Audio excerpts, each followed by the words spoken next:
Buenos días.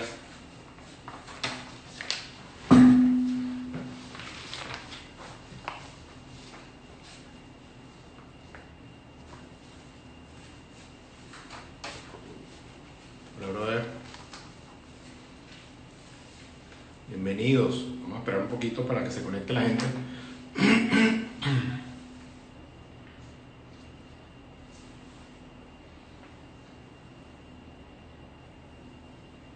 Bonino. Haha, mon poteau. Ça va?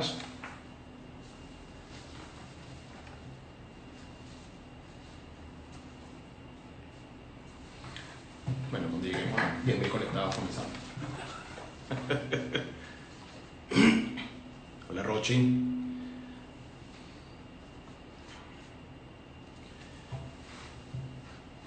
Bueno, les voy a ir comentando un poco la dinámica de hoy.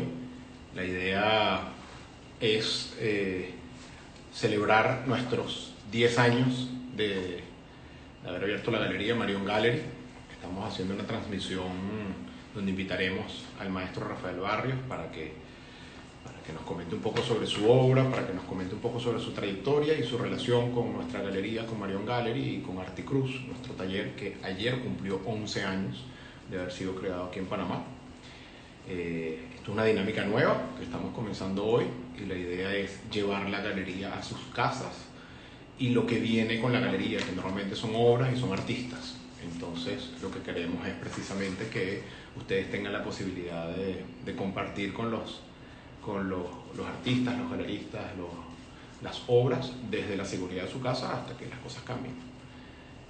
Yo creo que vamos a estar hablando hoy con el maestro, que es el maestro Barrios. Comenzó a trabajar con nosotros hace muchísimos años y es el que más nos ha acompañado en estos 10 años de galería, y por eso quisimos celebrar nuestro aniversario con él, un poco para brindarle o rendirle homenaje y que ustedes puedan conversar con él, que ustedes puedan hacer las preguntas que ustedes quieren. Vamos a ver.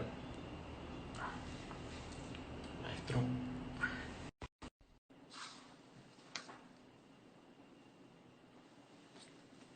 Vamos a esperar que se conecte el maestro. ¡Maestro! ¿Cómo estás, Gaby? ¿Cómo te va? Gracias por aceptar nuestra invitación. Hombre, un honor. Qué bueno. Hoy, la dinámica de hoy es para revivir lo que nosotros hacíamos regularmente los domingos. Era levantarse a media mañana, ir a la galería o a un museo, conseguirse con los artistas, conversar con los artistas y luego ir a comer en familia. Eso es lo que nosotros hicimos en Panamá con nuestra galería, los Open Sundays. Hoy pasan a ser virtuales, pero no por eso queremos que la gente que nos acompañe hoy se consiga con un maestro como tú y que pueda hacerle las preguntas que quiera, pueda conversar contigo. Y insisto, te invito a nuestro 10º aniversario. Gracias por ser el invitado especial de nuestros 10 años en Marion Gallery y 11 años en Articruz, que cumplimos ayer. Tenemos al maestro Rafael Barrios, desde Miami. Maestro Barrios, artista venezolano, escultor, una referencia para los que siguen este mundo. Y maestro, queríamos que nos contaras tu trayectoria, que nos contaras un poco hacia dónde ha ido tu obra, de dónde viene, qué le quisieras compartir a una persona que te consigues en la galería, hoy en una fiesta de aniversario. Bueno, viene desde mi infancia, que nací con esa curiosidad y con, me imagino, la genética de mi madre, Romería Arias, y siempre me interesó la forma, el arte, confrontado con los seres humanos, al mismo tiempo que me interesó la invención, el descubrir cosas. Ha sido un proceso que parte desde lo más elemental, que es dibujo y pintura y cultura, pasando por unos periodos de conceptualismo con bastante humor, el nuestro, y así he ido sintetizando hasta lo que estoy haciendo hoy en día, que son unos objetos que tengo la gran intención de comunicarse con el que le contemple, de una forma mucho más profunda que visual, ¿sí? Tratar de llegarle al alma y moverte el piso, moverte la forma de ver la vida. Cuénteme una cosa, Máster. ¿Qué hacía Romelia en Estados Unidos? ¿Por qué tú eres un artista venezolano nacido en Estados Unidos? Cuéntanos ese principio. Bueno, mi madre y mi padre se casaron muy jóvenes y se fueron a estudiar a New Orleans, a Luisiana.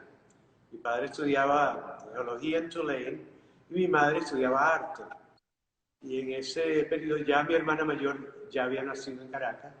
Janet, la mayor que yo, y yo nacimos en Baton Rouge, Luisiana, la cual tengo algunos recuerdos, pero muy pocos. De allí nos fuimos a Maracaibo, porque al graduarse mi padre de geólogo, la compañía Shell lo contrató y comenzó todo un movimiento extraordinario con Lía Bermúdez, todo ese grupo de maracuchos tan divertidos y formaron el Centro de Bellas Artes de Maracaibo, que era un rancho grande. Y me acuerdo, yo chiquito caminando, viendo a Lía y a Víctor Valera, trabajando ahí, tomándose sus vinitos y gozando ¿Qué muchísimo. edad tenías más o menos en esa época, Máster? Yo me fui de New Orleans como a los 5 años. Estuve de los 5 hasta los 11 o 12 en Maracaibo y de ahí fuimos a Caracas.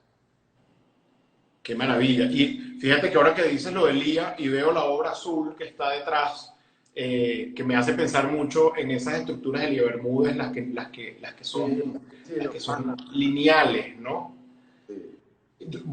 Seguiste yendo para Maracaibo con frecuencia? ¿Hiciste proyectos en Maracaibo? ¿Hay obras Después, tuyas? en 1977, tuve una individual en ya el gran edificio que hicieron, estoy tratando de acordarme el nombre, que hicieron, tuve una individual en el Museo, el Centro de Bellas Artes de Maracaibo, 1977, con la ayuda y la curaduría de Anabel Vera. Era todo un grupo extraordinario. Mi obra era mucho más conceptual, más humorista, más... ¿Qué estabas haciendo en esa época? ya había empezado a hacer objetos torcidos y vencijables, pero eran cosas como alegóricas, una memobilia utilizando los objetos como parte de mi palestra, de mi poesía. Mucha la influencia de los ready-made, del Marcel Duchamp. Claro, ahí están Grupo como esto es de esa época, las sillas No, esa es, articuladas, las mesas o las esa fue puertas. la obra con que gané el premio en la Escuela de Arte en Ontario College of Art. Eso fue en 1972, 73, la silla desvenciable. ¿Qué estaba pasando en esa época, Máster? Porque tú dices lo del ready made. ¿Qué estaba pasando en Venezuela y por qué ese culto a los objetos, siendo Venezuela en ese momento un lugar donde, bueno, la geometría y la abstracción ya habían tomado fuerza? O sea, ¿dónde te veías tú rodeado de los artistas que estaban surgiendo en Venezuela en esa época después de los 60?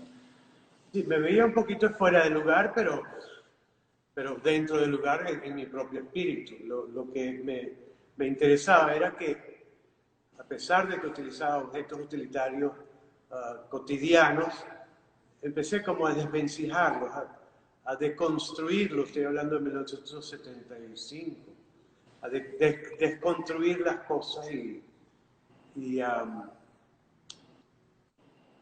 ahí fue donde tuve esa dinámica de ir sintetizando mis objetos de manera de que no fueran identificables como un cuadro pictoresco normal, sino objetos simbólicos que simbolizaban en la situación que vivimos, que está basado en la economía de la gravedad.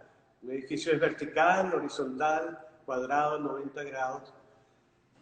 Fui como soñando con esa sensación de levitación al ver, por ejemplo, un cuarto, tú le cambias 3 grados sus aristas, pasa a ser un evento y te conmueve porque te saca de tus casillas. Y Correcto. ahí fue donde empecé a entrar en el op art. También mucha gente ha dicho que hay un cierto cinetismo en mi trabajo. Es todo en realidad utilizando más la mente que los ojos. Y Como, que, porque imagínate que en este encuentro en la galería hoy, en nuestro 10º aniversario, llega un artista y una de las preguntas de un artista sería, ajá, pero ¿y qué te decía la academia en ese momento en Venezuela? O sea, ¿de qué se hablaba y cómo eras recibido en ese momento? ¿Eras, era comprendido? ¿Crees que por ahí tenías un camino? claro, comprendido. El venezolano tiene una mente muy abstracta, un gran sentido de la profundidad. Bueno, somos muy espirituales y muy locos a la vez, pero a mí el cinetismo me fascinaba. Ahora, tal vez sin entenderlo, me fue llevando, me fue como que puliendo la obra hasta llegar a esta síntesis, que para mí no es el final. Si fuera el final, hubiera montado una panadería, qué sé yo. ¿Y en qué momento te recuerdas, en qué momento conociste al abuelo? El maestro Soto, o sea, esa generación tenías acceso en Caracas o en Europa. No, fue en Caracas, a los dos en Caracas. Yo tuve amistad con Soto los últimos 7 años de su vida, desafortunadamente, y con el maestro Crujies, a partir de los momentos en que mi madre trabajó, fue la directora de la Federación de Atenea de Venezuela, y tenían un periódico, y cuando tu abuelo hizo la portada, me dijo, tienes que conocer a este hombre tan maravilloso, y así poco a poco pues fuimos conociéndolo, y llegó un momento en que Carlitos hizo el primer catálogo mío. Lo conocí y bueno, nos caímos bien. Amor a primera vista. Él fue siempre como un hermano y un padre a la vez. Era una relación muy agradable y muy interesante. Y porque siempre lo llamaba, mire, usted conoce a esta galería, ¿qué hago? Así, no, son muy buenos, ni se meta con ella. O sea, con su experiencia me cuidó. Yo me recuerdo que la última vez que vi a Soto fue en tu casa, precisamente, en tu taller de los chorros. Sí. Él estaba visitando tu taller y fuimos al taller de María Cristina que estaba en el patio a ver las almohadas en mármol que estaba haciendo María Cristina. No se me olvida, cada vez que La paso casa por los chorros me acuerdo del maestro Soto. en la casa del tío Luis Carbonell, el científico, que era director del IBIC, y un gran, fue ministro de Educación, tipo muy interesante. Y lo que sí me acuerdo que nuestra amistad, yo me fui a París a hablar con Denis René, que ya estaba interesado en mi obra, y me fui a visitar al maestro Crujies ahí en la bouchería, en la carnicería. ¿Te acuerdas qué año más o menos? Tiene que haber sido 80 no me acuerdo, 83, no me acuerdo. Hace como 28 años. Poco más. Y nos sentamos, nos tomamos un vinito, y bueno, yo estaba quedándome en un hotel muy cerca de allí. Y cuando salgo, al lado había una gente mudándose. Y los veía muy tristes. Y yo pues ya me había tomado mis cuantos vinitos. Le digo, ¿qué pasa? ¿Cómo se llama usted? Era un pintor maracucho, muy agradable, muy hippie, no sé qué. Y le digo, ¿qué pasa? No, me tengo que ir, yo no puedo pagar esta renta, no sé qué, ta. Y ya yo tenía intereses en centrarme un poco más hacia Europa. Le dije, mira, ¿cuánto debes? En esa época eran francos. 5.000 francos franceses. Bueno, mira, te voy a hacer un cheque. ¿A ti te conoce Cruz Diel? Pues yo lo llamé, me confirmó que era un tipo cabal. Le hice un cheque por 5.000 francos franceses. Cuando vaya a Venezuela, tráeme la llave de este lugar y el contrato a mi nombre. Aquí está una foto de mi pasaporte y yo te voy a dar 5.000 francos más. Ya me estaba yendo más o menos bien, gracias a Dios. Llegó a Caracas, de Maracaibo, aquí está el contrato, y ahí fue, tú te quedaste ahí unos cuantos años, y me lo arreglaste también. Y bueno, ya éramos vecinos. Yo me tocaba la puerta, Master, venga, vamos a tomar un cafecito. Nos tomamos un cafecito, bajaba, lo ayudaba. En esa época todo lo hacía a mano, serigrafía. Fue muy agradable, muy agradable. Para ponerlos, Y después nos íbamos a tomar otro cafecito que terminaba en media botella de vino.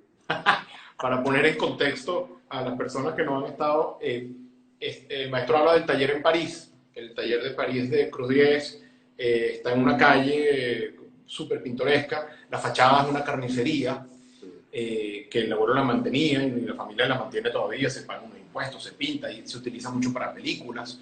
Y al lado de la carnicería hay una papelería de época también, que es donde tiene su pequeño taller y casa el maestro Barrios. Y de hecho es un lugar súper fotografiado en ese barrio de París. Yo me acuerdo que cuando me fui hace 18 años, máster, que me fui a París a estudiar y a trabajar con el abuelo, ahí nos veíamos más que cuando vivíamos en Los Chorros y éramos vecinos, nos veíamos más en París. Y recuerdo que como al año, mi abuelo me decía, tú necesitas libertad, vamos a hablar con el maestro Barrios para que te alquiles el apartamento.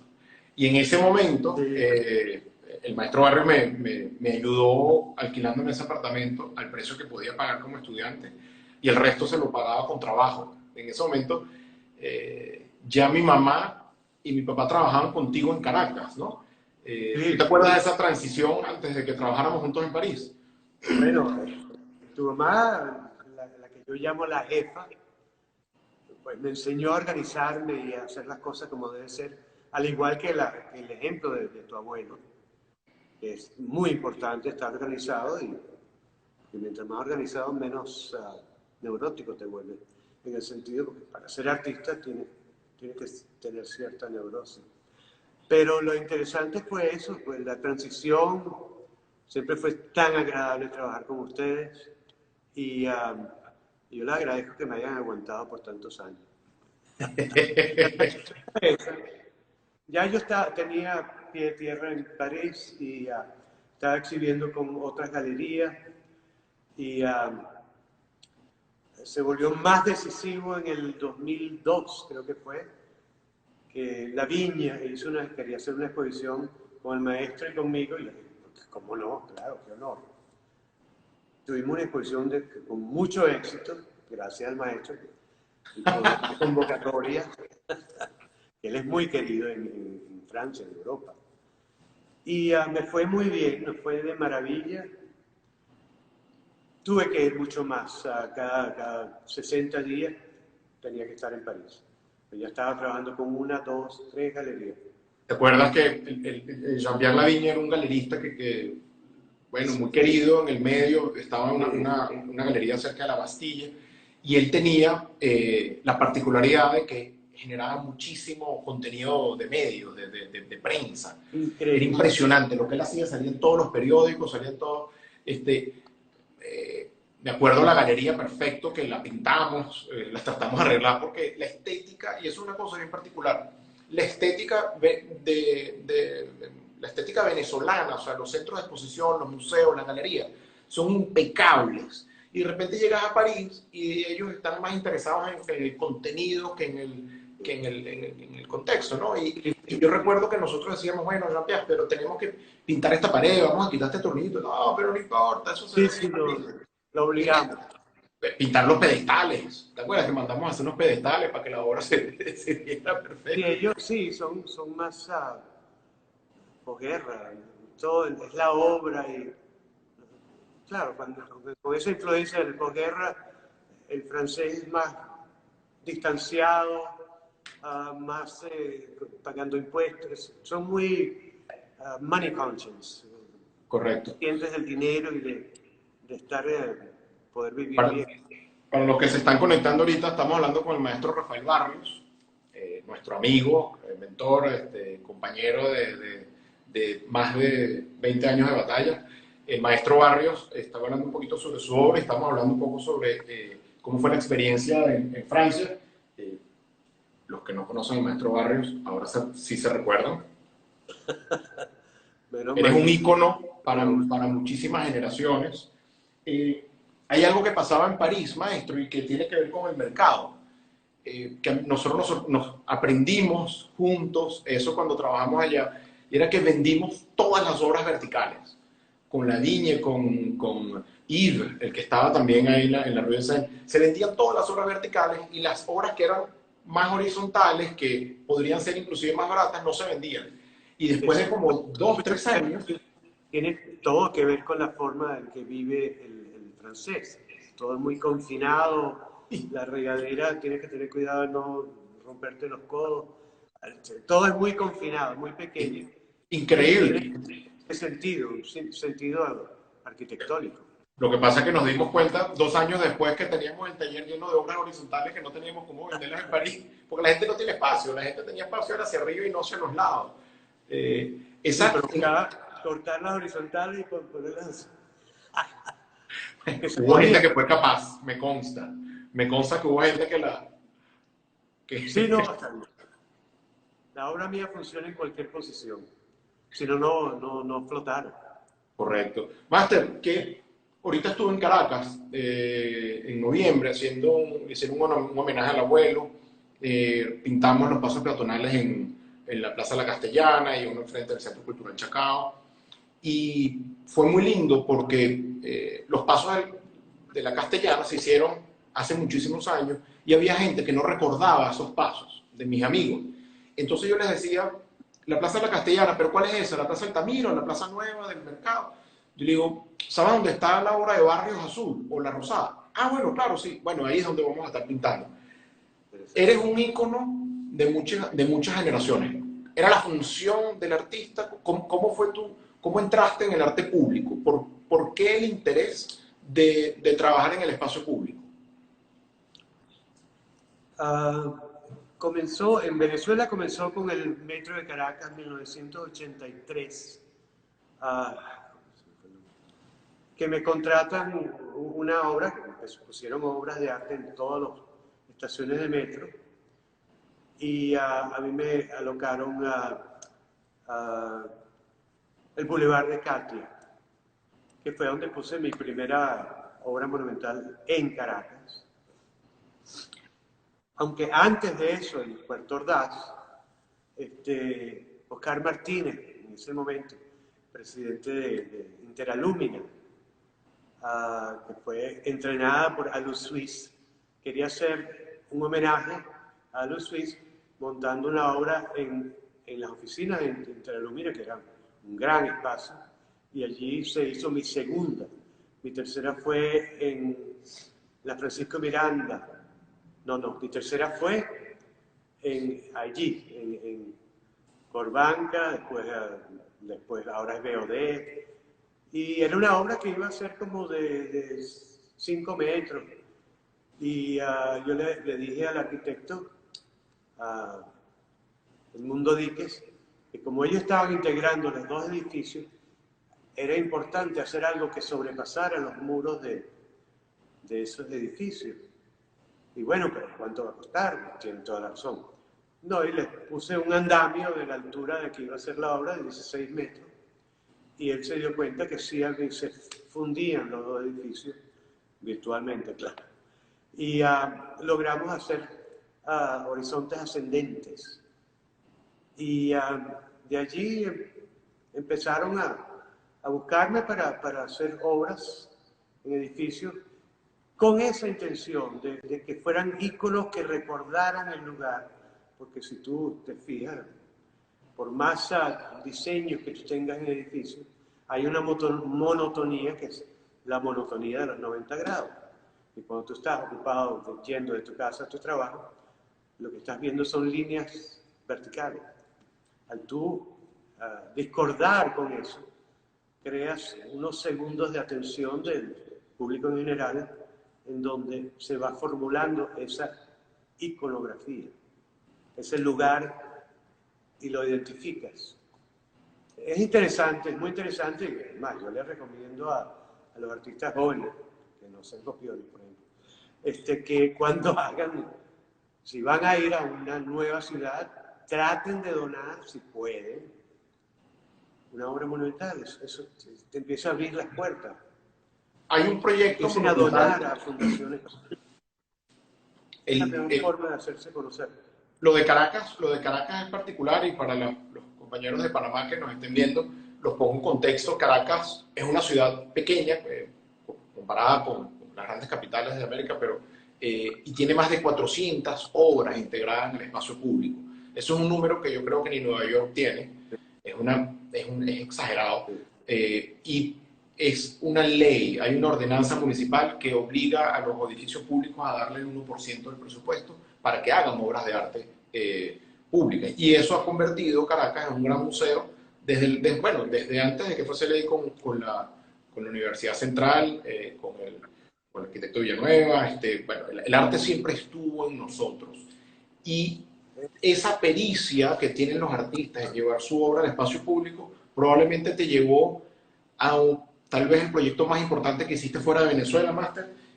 Cuéntanos de esto, de el segundo artista latinoamericano en colocar sus obras en Park Avenue, en Nueva York, en el 2012, que precisamente son obras impresionantes, pero que ya las conocíamos porque Caracas estaba llena de este tipo de obras, ¿no? Pero eso fue una experiencia extraordinaria porque estuve participando con Elizabeth Castillo en Pinta, New York, que es una exposición, una feria compuesta de artistas americanos y latinoamericanos, todo lo que es Iberoamérica, que la convierte en una exposición muy interesante, muy variada, muy rica en humanidad. Y habían 5 personajes vestidos muy diferentes a todos los demás, caminando todos los días por esa feria. Y claro, todo el mundo preguntaba quiénes son ellos, porque no hablaban con nadie. El sábado, que el día antes que cerrara la exposición, me vine a Nueva York, a Miami otra vez. Y me llama Elizabeth: mira, Rafael, ya sabemos quiénes son esa gente, quieren hablar contigo. Mr. Barrios, nos gusta tu obra muchísimo, queremos poner a un latinoamericano en Park Avenue y hemos escogido tu obra para hacerlo. Y dije, claro que sí, con todo gusto.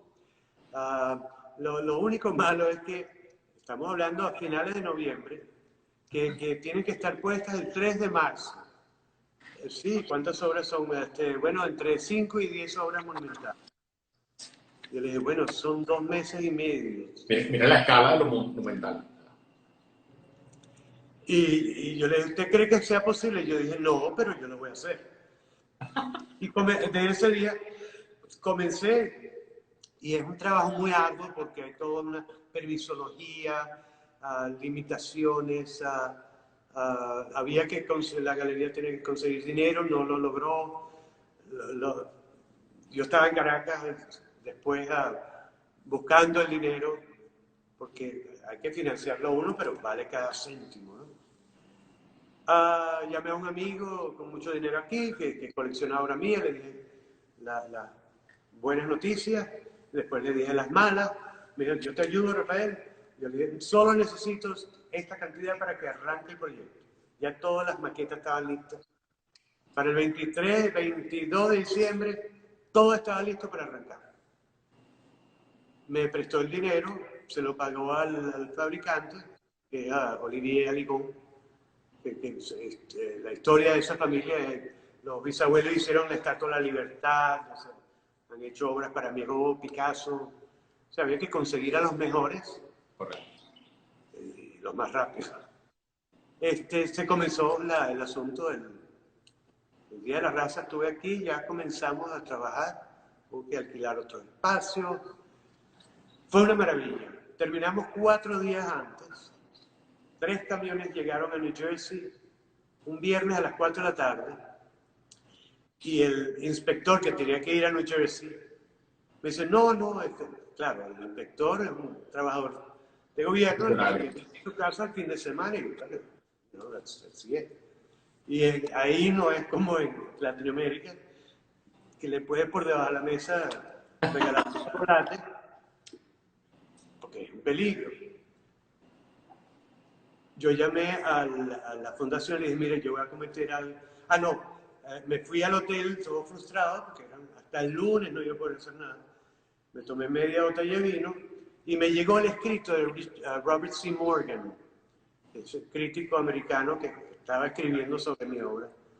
Y el escrito me conmovió tanto, que me hizo conocerme más a mí de lo que yo me conozco, que llamé a la fundación, a la que era mi contacto en la fundación, le dije, mire, yo voy a hacer algo ilegal. Estoy hablando de las 7 de la noche, porque ellos me permitían contar las obras desde las 11 de la noche hasta las 5 de la mañana. Porque los camiones ya estaban esperando. Yo llamé a los camiones, le dije, espérame en Lexington, hice esa parte ilegalmente. Me dijo la de la fundación, me dijo, no te preocupes, yo hablo con el alcalde, con la policía, siempre que el de la grúa tenga permiso los días, porque es en New York. Perfecto, ya sí tiene, porque eran neoyorquinos. Llamamos a las 11 de la noche, todo el mundo afuera, empezamos a montar las obras. Lo único que hicimos fue no descubrirlas, pero llegó a las 3 de la mañana, el de la grúa me dice, bueno, hasta mañana. ¿Cómo? Faltan 4 horas. No, pero tenemos permiso hasta las 3. Ahí sí. Me fui a la caja, al cajero eléctrico de Citibank, 300 para ti, 300 para ti, hasta las 5. ¡Yeah! Terminamos a las 5 de la mañana y después, bueno, todo el mundo a dormir un rato y después volvimos a descubrirla. Y fue una maravilla porque la gente bajaba en bata a darme que le encantaba la obra, me saludaban desde los balcones. Me llamó en esa época la esposa de Trump, Ivana se llamaba, la anterior. Me llamó el mago Copperfield. Copperfield, para felicitarme que se podía usar las obras en un programa que tenía Mind Games. Claro que sí. Fue Pero tú te imaginas lo que significa impresionar a un público en Nueva York. Bueno, yo todavía no le he podido digerir, pero... ¿Cambió la obra? ¿Qué cambió después de Nueva York? O sea, ese proyecto, ¿qué vino después?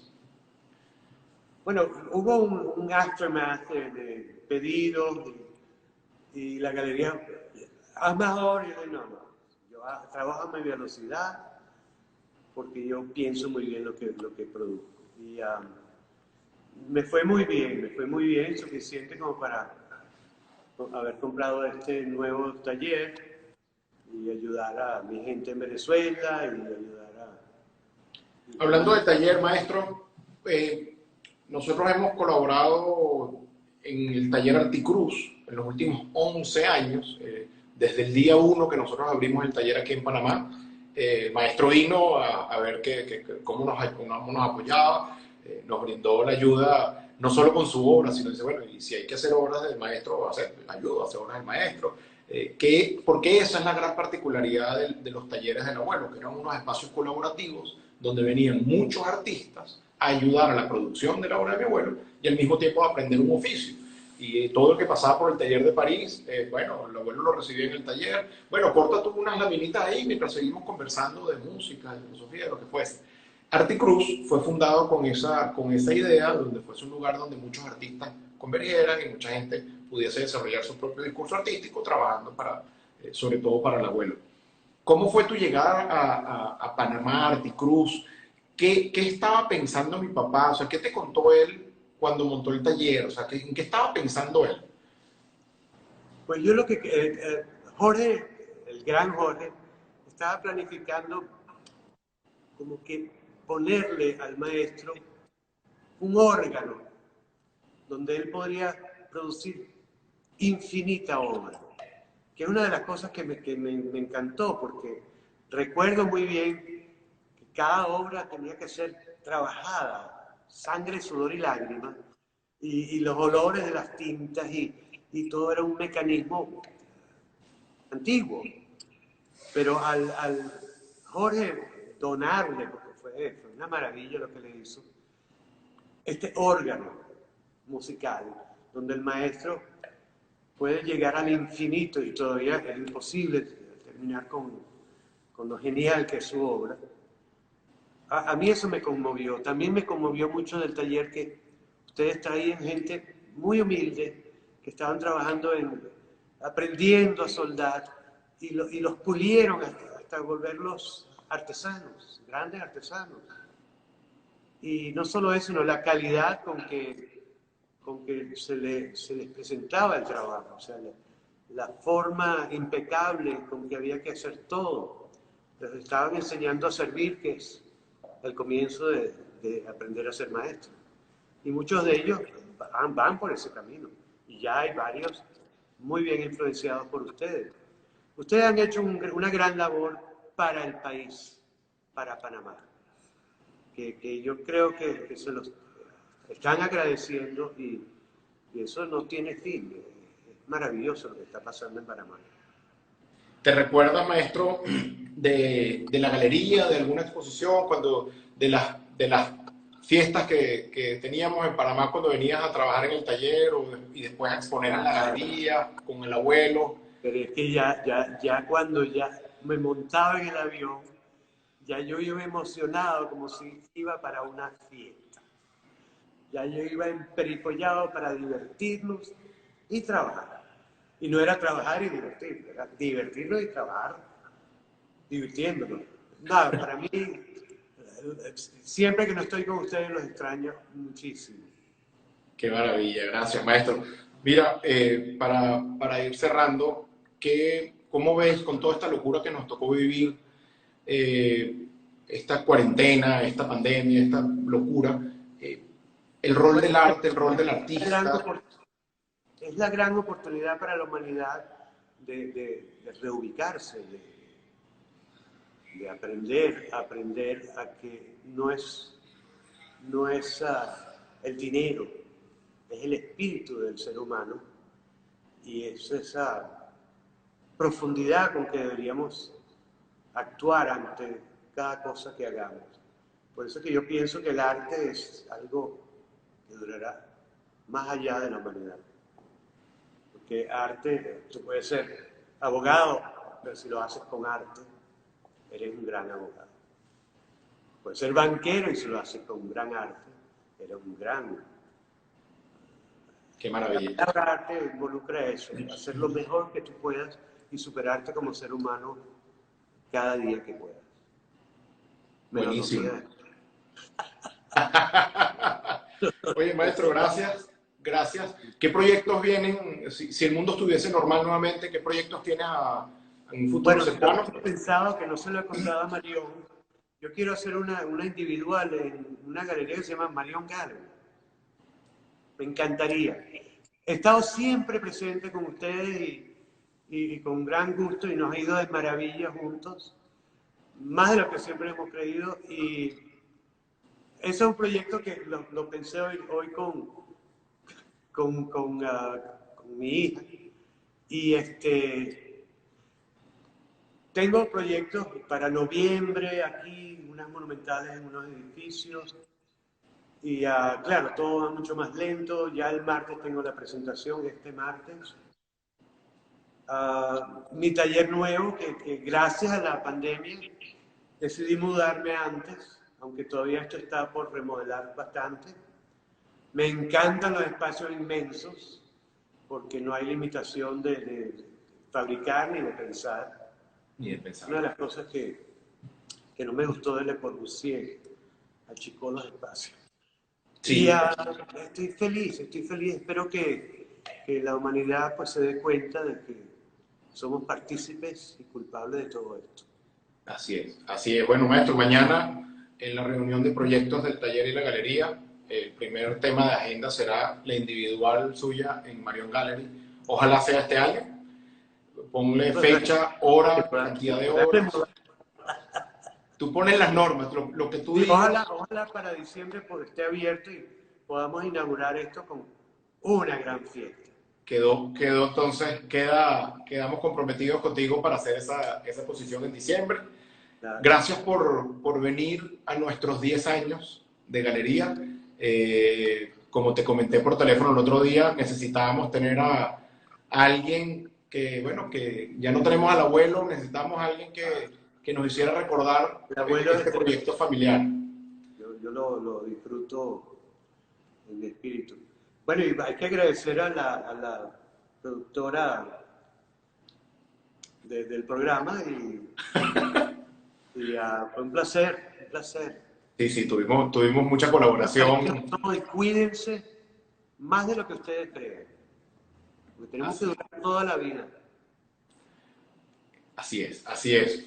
Pues maestro, gracias, le agradezco de corazón, le agradezco a la gente que nos acompañó en este Open Sunday Live, nos acompañó la galería sigue teniendo una actividad virtual, conéctense en nuestra página de Marion Gallery, revisen lo que estamos haciendo por redes y lo que dice el maestro, ¿no? A cuidarse y a quedarnos en casa mientras toque, que ya después nos vamos a descobrar. Maestro, se le quiere mucho en Panamá. Saludos de todo el taller y todo nuestro equipo. Saludos a todos en Panamá y cariños y abrazos. Y gracias a la producción en Miami que nos ayudó a conectarnos hoy. Claro. Un abrazo, Máster. Chao. Nos vemos pronto.